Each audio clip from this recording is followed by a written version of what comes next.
Hi hello ನಮಸ್ತೆ, welcome back to ನಿಮ್ಮ ದೋಸ್ತ್ ಯೂಟ್ಯೂಬ್ ಚಾನಲ್. ಫ್ರೆಂಡ್ಸ್, ಹೇಗಿದ್ದೀರಾ? ಎಲ್ಲರೂ ಚೆನ್ನಾಗಿದ್ದೀರಿ ಅಂತ ನಾವು ಅನ್ಕೋತೀವಿ. ಇವತ್ತೊಂದು ದಿನ ನಾವು ಪಾಲಿ ಹೌಸ್ ಬಗ್ಗೆ ಮಾತನಾಡೋಣ. ನೀವು ಕೇಳಿರ್ಬೋದು, ಪಾಲಿ ಹೌಸ್ ನಲ್ಲಿ ಹೂಗಳನ್ನು ಬೆಳೆದು, ಪಾಲಿ ಹೌಸ್ ನಲ್ಲಿ ವೆಜಿಟೇಬಲ್ಸ್ ನ ಬೆಳೆದು ಲಕ್ಷ ಲಕ್ಷ ಹಣ ಸಂಪಾದನೆ ಮಾಡುತ್ತಿರುವಂತ ಫಾರ್ಮರ್ ಬಗ್ಗೆ ಬಹಳಷ್ಟು ವಿಡಿಯೋಗಳು ಇಂಟರ್ನೆಟ್ ನಲ್ಲಿ ನಿಮಗೆ ಸಿಗುತ್ತವೆ. ಅದೇ ಒಂದು ಆಸೆಯಿಂದ ನೀವು ಕೂಡ ಆ ಥರದ ಒಂದು ಪಾಲಿ ಹೌಸ್ನ ಸೆಟ್ ಮಾಡಿ ಅಲ್ಲಿ ಬೇರೆ ಬೇರೆ ವಿಧದ ಬೆಳೆಗಳನ್ನ ಬೆಳೆದು ಅಲ್ಲಿಂದ ಲಕ್ಷ ಲಕ್ಷ ಹಣ ಸಂಪಾದನೆ ಮಾಡಬೇಕು ಅಂತ ಅನ್ಕೊಂಡಿದ್ದೀರಾ? ಹಾಗಿದ್ಮೇಲೆ ಈ ವಿಡಿಯೋನ ಎಂಡ್ವರೆಗೆ ನೀವು ನೋಡಲೇಬೇಕು. ಯಾಕಂತೀರಾ? ಯಾಕಂದ್ರೆ ನೀವು ನೋಡಿರುವ ಹಾಗೆ 100 ಜನ ಪಾಲಿ ಹೌಸ್ ಫಾರ್ಮರ್ ಅಲ್ಲಿ ಎಷ್ಟು ಜನ ಸಕ್ಸಸ್ಫುಲ್ ಆಗಿದ್ದಾರೆ? 100% ಅಂತೂ ಇಲ್ಲವೇ ಇಲ್ಲ. ಹಾಗಿದ್ಮೇಲೆ ಲಾಸ್ ಆಗಿರುವಂತ ಬಹಳಷ್ಟು ಪಾಲಿ ಹೌಸ್ ಫಾರ್ಮರ್ ಜೊತೆ ಮಾತನಾಡಿ ಅವರ ಒಂದು ಅನುಭವದ ಮೇಲೆ ನಾನು ಈ ಒಂದು ವಿಡಿಯೋದಲ್ಲಿ ಕೆಲ ಪಾಯಿಂಟ್ಗಳನ್ನು ತಗೊಂಡು ಬಂದಿದ್ದೇನೆ. ಈ ಪಾಯಿಂಟ್ಗಳು ನಿಮಗೆ ಹೆಲ್ಪ್ ಮಾಡಬಹುದು. ನೀವು ಒಂದು ವೇಳೆ ಏನಾದರೂ ಪಾಲಿ ಹೌಸ್ನ ಸೆಟ್ ಮಾಡಿ ಅಲ್ಲಿ ಹೊಸ ರೀತಿಯ ಬೆಳೆಗಳನ್ನು ಬೆಳೆಯಲು ಇಚ್ಛೆ ಪಡುತ್ತಿದ್ದಾರೆ. So let's begin. ಅದಕ್ಕಿಂತ ಮುಂಚೆ ನೀವೇನಾದರೂ ನಮ್ಮ ಚಾನಲ್ಗೆ ಮೊದಲಿಗೆ ಬಂದಿರಿ, ಪ್ಲೀಸ್ ಸಬ್ಸ್ಕ್ರೈಬ್ ಮಾಡಿ. ಇದೇ ರೀತಿಯ ಒಳ್ಳೆ ಇನ್ಫಾರ್ಮೇಶನ್ ಇರುವಂಥ ವಿಡಿಯೋಗಳನ್ನು ನಾನು ನಿಮಗಾಗಿ ತರ್ತಾನೆ ಇರ್ತೀನಿ. So let's begin. First point is clarity. ಬಹಳಷ್ಟು ರೈತರಿಗೆ ಕ್ಲಾರಿಟಿನೇ ಇರುವುದಿಲ್ಲ ಪಾಲಿ ಹೌಸ್ ನಿರ್ಮಾಣ ಮಾಡಿದ ಮೇಲೆ ಯಾವ ಬೆಳೆಗಳನ್ನು ಅದರಲ್ಲಿ ಬೆಳಿಬೇಕು ಅಂತ. ಯಾಕಂದರೆ ಬೇರೆ ಬೇರೆ ರೀತಿಯ ಬೆಳೆಗಳಿಗೆ ಬೇರೆ ಬೇರೆ ರೀತಿಯ ರಿಕ್ವೈರ್ಮೆಂಟ್ ಇರುತ್ತೆ. ಅದು ಬೇರೆ ಬೇರೆ ವಿಧದಲ್ಲಿ ಕೂಡ ರೈತರು ಬೆಳೆಗಳನ್ನು ಬೆಳೀತಾರೆ. ನೀವು ನೋಡಿರ್ಬೋದು, ಪಾಲಿ ಹೌಸ್ ನಿರ್ಮಾಣ ಮಾಡಿಕೊಂಡು ಡೈರೆಕ್ಟ್ಲಿ ಅಲ್ಲಿರುವಂಥ ಸಾಯಿಲಲ್ಲೇ ಕೂಡ ನೀವು ಫಾರ್ಮಿಂಗ್ನ ಮಾಡ್ಬೋದು. ಅದಾದಮೇಲೆ ಎಕೋಪಾನಿಕ್ನಲ್ಲಿ ನೀವು ಮಾಡ್ಬೋದು. ಅದಾದಮೇಲೆ ನೀವು ಈ ರೀತಿಯ ಪಾಟ್ ಸಿಸ್ಟಮ್ಗಳನ್ನು ಇದ್ದು ಆ ಪಾಟ್ನಲ್ಲಿ ನೀವು ಬೇರೆ ಬೇರೆ ರೀತಿಯ ವೆಜಿಟೇಬಲ್ಸ್ಗಳನ್ನು ನೀವು ಕೂಡ ಬೆಳೀಬೋದು. ಒಂದು ವೇಳೆ ನೀವೇನಾದರೂ ಡೈರೆಕ್ಟ್ಲಿ ಸಾಯಿಲಲ್ಲಿ ಅಲ್ಲಿರುವಂಥ ಮಣ್ಣಲ್ಲಿ ಬೆಳೆಗಳನ್ನು ಬೆಳೀತಿದ್ರೆ ಎರಡನೇ ಪಾಯಿಂಟ್ ಬಗ್ಗೆ ನೀವು ಗಮನ ಕೊಡಬೇಕು. ಸೆಕೆಂಡ್ ಪಾಯಿಂಟ್ ಈಸ್ ಮಣ್ಣು. ಒಂದು ವೇಳೆ ನೀವೇನಾದರೂ ಡೈರೆಕ್ಟ್ಲಿ ಮಣ್ಣಲ್ಲಿ ಫಾರ್ಮಿಂಗ್ನ ಮಾಡ್ತಿದ್ರೆ ಆ ಮಣ್ಣಿನ ಬಗ್ಗೆ ನಿಮಗೆ ಎಷ್ಟು ಗೊತ್ತಿದೆ?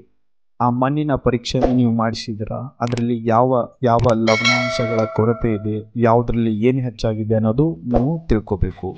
ಯಾಕೆಂದರೆ ಓಪನ್ ಏರಿಯಾದಲ್ಲಿ ನಿಮಗೆ ಫರ್ಟಿಲೈಸರ್ ಅಂತ ಏನಿದೆಯಲ್ಲ ಅದು ತಪ್ಪಲಿಂದ, ಸೂರ್ಯನ ಕಿರಣಗಳಿಂದ, ಬಹಳಷ್ಟು ರೀತಿಯಿಂದ ನಿಮ್ಮ ಮಣ್ಣು ಫಲವತ್ತತೆಯನ್ನು ಹೊಂದಲು ಸಾಧ್ಯವಾಗುತ್ತೆ. ಅದು ಕವರ್ಡ್ ಏರಿಯಾದಲ್ಲಿ ಸಾಧ್ಯವಾಗುವುದಿಲ್ಲ. ಯಾಕಂದರೆ ಅಲ್ಲಿ ಡೈರೆಕ್ಟಾಗಿ ಸೂರ್ಯನ ಕಿರಣಗಳು ಬರುವುದಿಲ್ಲ. ಯಾವುದೇ ರೀತಿಯ ತಪ್ಪಲು ಆಗಲಿ, ಕಸ ಕಡ್ಡೆ ಆಗಲಿ ಒಳಗಡೆ ಏನೂ ಬರುವುದಿಲ್ಲ. ಸೊ ಇದರಿಂದ ಮಣ್ಣಿನ ಫಲವತ್ತತೆ ದಿನೇ ದಿನೇ ಕರಗುತ್ತಾನೆ ಹೋಗ್ತಾ ಇರುತ್ತೆ. ಆ ಮಣ್ಣಿನ ಬಗ್ಗೆ ನಿಮಗೆ ಗೊತ್ತಿರಬೇಕು. ಆ ಮಣ್ಣಿಗೆ ಏನೆಲ್ಲ ರಿಕ್ವೈರ್ಮೆಂಟ್ ಇದೆ, ಆ ರೀತಿಯ ಗೊಬ್ಬರಗಳನ್ನು ನೀವು ಕೊಡಲು ಮುಂದೆ ಬರಬೇಕು. ಮೂರನೇ ಒಂದು ಪಾಯಿಂಟ್, ಸೆಟಪ್. ಪಾಲಿ ಹೌಸ್ನ ಸೆಟಪ್ ಮಾಡೋಕ್ಕಿಂತ ಮುಂಚೆ ಕೆಲವೊಂದು ಅಂಶಗಳನ್ನು ನೀವು ನಿಮ್ಮ ತಲೆಯಲ್ಲಿ ಇಟ್ಕೋಬೇಕು.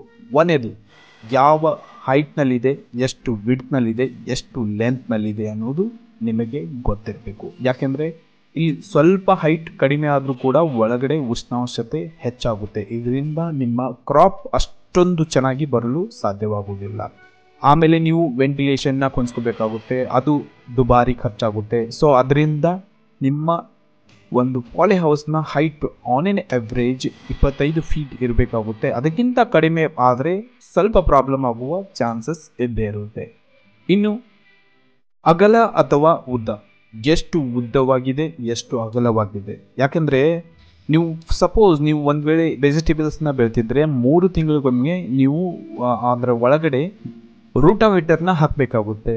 ಒಂದು ವೇಳೆ ಅದಕ್ಕೆ ಸರಿಯಾದ ಸ್ಪೇಸ್ ಸಿಗಲಿಲ್ಲ, ಅಲ್ಲಿ ಚೆನ್ನಾಗಿ ನೀವು ಉಳುಮೆಯನ್ನು ಮಾಡಲು ಸಾಧ್ಯವಾಗುವುದಿಲ್ಲ. ಇದರಿಂದ ನೆಲದಲ್ಲಿರುವಂಥ ಒಂದು ಮಿಕ್ಸಿಂಗ್ ಸರಿಯಾದ ರೀತಿಯಲ್ಲಿ ಆಗುವುದಿಲ್ಲ. ಇದರಿಂದ ನಿಮ್ಮ ಮುಂದಿನ ಬೆಳೆಗೆ ಪ್ರಾಬ್ಲಮ್ ಆಗುವ ಚಾನ್ಸಸ್ ಇರುತ್ತೆ. ಸೊ ಅದಕ್ಕಾಗಿ ಒಳಗಡೆ ಸಫಿಷಿಯೆಂಟ್ ಆಗಿ ನಿಮ್ಮ ಒಂದು ಚಿಕ್ಕದಾದ ಟ್ರ್ಯಾಕ್ಟರ್ ಕೂಡ ಚೆನ್ನಾಗಿ ಎಲ್ಲ ಮೂಲೆಯಲ್ಲಿ ಕೂಡ ಚೆನ್ನಾಗಿ ರೂಟಾವೇಟರ್ನ ಆ ಒಂದು ಮಷಿನ್ನ ನಡೆಸುವ ಹಾಗೆ ನೀವು ಒಂದು ಸೆಟಪ್ನ ಮಾಡ್ಕೋಬೇಕು. ನಾಲ್ಕನೇ ಪಾಯಿಂಟ್, ನೀರು. ಮೊದಲಿಗೆ ನೀವು ನಿಮ್ಮ ನೀರಿನ ಬಗ್ಗೆ ತಿಳ್ಕೊಳ್ಳಿ. ಯಾಕಂದರೆ ನಿಮ್ಮ ನೀರಿನಲ್ಲಿ ಏನೆಲ್ಲ ಇದೆ ಅಂತ, ಇದು ಬಹಳ ಇಂಪಾರ್ಟೆಂಟ್. ನೀರಿನ ಪರೀಕ್ಷೆ ಕೂಡ ಆಗುತ್ತದೆ, ಅದನ್ನು ಕೂಡ ನೀವು ಮಾಡಿಸಿದರೆ ಬಹಳ ಒಳ್ಳೆಯದು.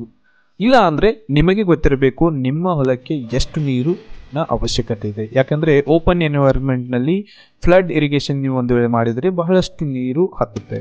ಅದೇ ಕ್ಲೋಸ್ಡ್ ಎನ್ವೈರ್ಮೆಂಟ್ ಅಂದರೆ ಪಾಲಿ ಹೌಸಲ್ಲಿ ಅಷ್ಟೊಂದು ನೀರಿನ ಅವಶ್ಯಕತೆ ಇರುವುದಿಲ್ಲ.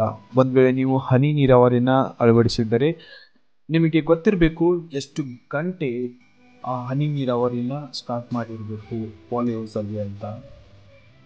ಇಲ್ಲಿ ಸ್ವಲ್ಪ ನೀರು ಹೆಚ್ಚಾದರೂ ಕೂಡ ಪ್ರಾಬ್ಲಮ್ ಆಗಿರುತ್ತೆ, ನೀರು ಸ್ವಲ್ಪ ಕಡಿಮೆ ಆದರೂ ಕೂಡ ಅದು ಕೂಡ ಪ್ರಾಬ್ಲಮ್ ಆಗುತ್ತೆ. ಇಲ್ಲಿ ಮೇಂಟೈನ್ ಆಗಿ ಇರಬೇಕಾಗುತ್ತೆ.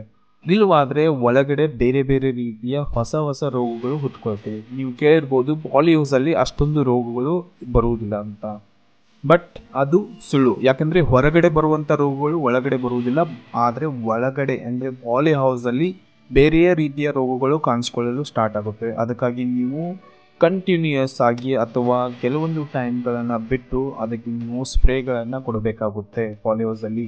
ಇದು ಡಿಪೆಂಡ್ ಆಗುತ್ತೆ ನೀವು ಯಾವ ಬೆಳೆಯನ್ನು ಒಳಗಡೆ ಬೆಳೀತಿದ್ದೀರಿ ಅಂತ. ಫಾರ್ ಸಪೋಸ್ ನಮ್ಮ ಕಡೆ ವೀಳ್ಯದೆಲೆಯನ್ನು ಪಾಲಿ ಹೌಸಲ್ಲಿ ಜಾಸ್ತಿ ಬೆಳೀತಾರೆ, ಆದ್ದರಿಂದ ಅದೇ ರೀತಿಯ ವಿಡಿಯೋಗಳನ್ನು ನಾನು ನಿಮಗೆ ತೋರಿಸ್ತಾ ಇದ್ದೀನಿ.